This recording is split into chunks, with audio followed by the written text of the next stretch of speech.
నాకు భయము కలిగే పరిస్థితులు ఉన్నాయి, దయచేసి నాకు సహాయం చేయన్నప్పుడు దేవుడు ఊరకనే ఉండలేదు, కానీ దేవుడు దావీదుకు ఉత్తరం ఇచ్చాడు. ప్రియమైన సహోదరుల సహోదరి, నీవు కూడా అదే భయములో ఉన్నావా?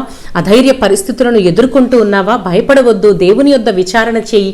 ఖచ్చితముగా మన దేవుడు సజీవుడు, మన ప్రార్థన వినేవాడు, మనకి ఉత్తరం ఇచ్చేవాడు, మనకున్న భయములన్నిటినీ తొలగించి గొప్ప ధైర్యముతో ముందుకు నడిపించేవాడు. కనుక అధైర్యంగా ఉండి అలాగే కృంగిపోకు, కానీ దేవుని వైపు చూడు, ఆయన యొద్ద విచారణ చేయి, ఆయన సన్నిధిలో చెప్పు, ప్రభువా ఈ విషయంలో నేను ఎంతగానో వెనకబడిపోతా ఉన్నాను, నాకు సహాయం చేయి, ఈ విషయంలో నేను కృంగిపోతా ఉన్నాను, నీరసించిపోతా ఉన్నాను, నన్ను బలపరచు అన్నప్పుడు ఖచ్చితంగా దావీదుకు ఉత్తరం ఇచ్చిన దేవుడు నీకు కూడా ఉత్తరం ఇచ్చి నిన్ను కూడా ప్రతి భయము నుంచి తప్పిస్తాడు, ప్రతి అధైర్య పరిస్థితుల నుంచి విడిపించి గొప్ప విజయోత్సాహముతో ముందుకు నడిపిస్తాడు. అట్టి ధైర్యమును, అట్టి విచారణ చేసే మనస్సును, అట్టి ప్రార్థించే మనస్సును